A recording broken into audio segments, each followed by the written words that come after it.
Action!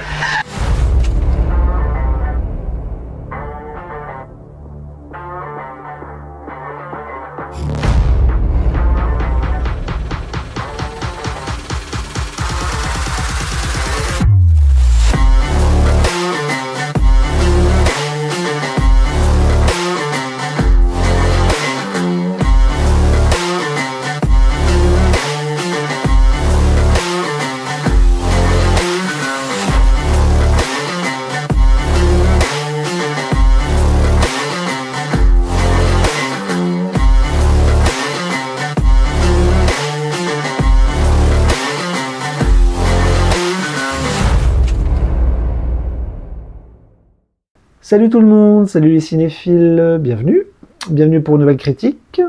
Alors aujourd'hui on va parler un petit peu série, on va parler série française, ce qui est assez rare, et on va parler plus précisément de la saison 1 de La Fièvre. C'est parti. La Fièvre est une série télévisée française créée par Eric Benzerki et réalisée par Zayat Doueri. La première saison est diffusée entre mars et avril 2024 sur Canal+. Eric Benzerki est un scénariste français à qui l'on doit quelques succès télévisuels comme La Maison Close, Lascar, Baron Noir ou bien encore La Fièvre, qu'on va décortiquer un petit peu ici. Zayat Doueri, lui, est un réalisateur et scénariste franco-libanais. Il est connu pour ses films West Beyrouth, qui a été primé à plusieurs reprises lors de nombreux festivals. Pour L'Insulte notamment, qui a été nommé aux Oscars, ou bien encore pour la série Baron Noir, dont il est l'un des deux réalisateurs. Alors, côté histoire, Fodé Thiam, star du foot, dérape sous les caméras en traitant son entraîneur de sale toubab, ce qui signifie blanc en wolof. Pris dans la tempête médiatique, le club fait appel à Sam Berger, communicant de talent, pour gérer la crise. Quand je dis que c'est assez rare de parler de cette série française, c'est qu'il est assez rare d'en trouver des bonnes. La télévision française a commencé à produire pas mal de séries depuis quelques années, avec plus ou moins de succès et quelques productions qui n'ont pas à rougir face à la concurrence américaine.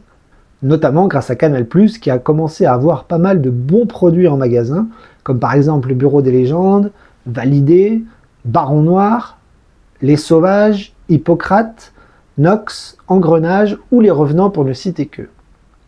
La Fièvre s'inscrit donc parfaitement dans cette nouvelle tradition de séries de qualité française produite par la chaîne. Série d'une très grande intelligence écrite et basée sur le fonctionnement de notre société et de l'être humain en général à l'heure des réseaux sociaux, Eric Benzerki s'amuse à questionner autant la politique que le psychologique en nous invitant à nous interroger sur la question identitaire et son instrumentalisation. Une série clairement politique, écrite de façon très juste et non manichéenne, traitant de plusieurs sujets en même temps, essayant de refléter au mieux notre époque actuelle en pleine mutation. Un des premiers thèmes abordés par la série est la polarisation politique. Les scénaristes arrivent à mettre en scène des personnages principaux incarnant les deux grands courants politiques à la mode ces temps-ci, que sont l'extrême gauche et l'extrême droite, incarnés par les personnages de Mary Kingsley et Kenza Shelby.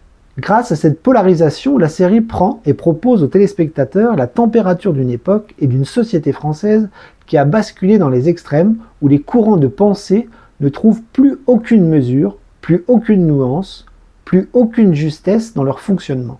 À l'image des réseaux sociaux qui servent certains pouvoirs, on peut voir ici des incarnations politiques tout aussi diverses que variées et qui ont basculé dans une forme d'extrémisme où la pensée est devenue totalement binaire, voire totalement hermétique à la pensée d'autrui.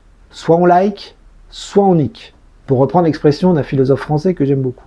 Et cette binarité est extrêmement palpable dans la série. Ces représentations extrémistes sont donc exacerbées, attisées par une certaine haine et une certaine forme de violence, gonflées à bloc par ce monde de la communication parfaitement représenté dans la série, essayant de montrer les rouages et le fonctionnement de ce nouveau monde qui touche absolument toutes les couches de la société, que ce soit à travers la politique ou le monde du football dans le cas présent. Incarnée par la magnifique actrice qu'est Nina Meurice, tout est communication. Le réel ne passe qu'à travers qu'un écran, soit de téléphone, soit d'ordinateur, soit de télévision. Et tout est maîtrisé, calculé, pensé en termes de communication pour influencer la masse, le peuple, l'opinion. Formidable. Comme dit précédemment, la violence est ultra présente dans la série. Une violence morale, voire physique, qui pèse sur absolument tout le monde. Que ce soit sur le footballeur qui frappe son entraîneur, sur la maladie mentale du personnage principal qui souffre de HPI, sur la violence économique qui pèse sur le club de football, sur les choix politiques à prendre face à la violence qui monte, notamment avec la question du port d'armes en France, et j'en passe. Les scénaristes arrivent parfaitement à retranscrire la tension qui règne actuellement dans notre pays, et c'est assez étouffant dans certains épisodes proposés. Au niveau de la forme, la série n'est pas désagréable du tout. La réalisation et la mise en scène sont plutôt bien léchées, même si on sent parfois une certaine envie de copier le modèle américain avec une caméra qui bouge beaucoup, même dans les temps calmes, avec une succession de travelling, de caméras portées, d'utilisation de drones, etc., etc. Malheureusement, j'ai vu quelques faux raccords ici et là, et le rythme est plutôt enlevé, et bon, même s'il est enlevé, on s'ennuie pas vraiment. On respire pas beaucoup, car tout le travail technique donne l'impression au spectateur d'une forme d'étouffement constant, c'est assez haletant.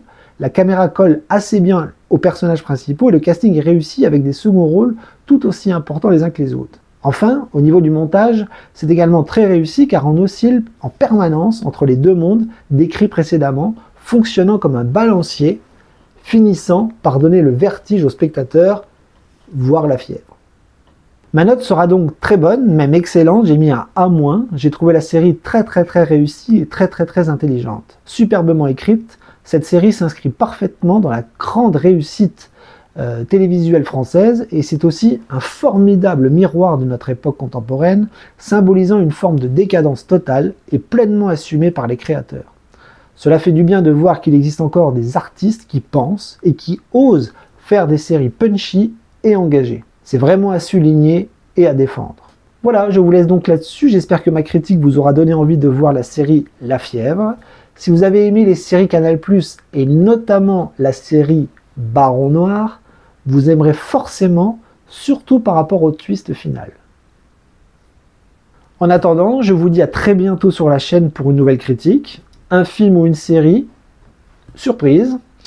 À très vite, et en attendant, coupez.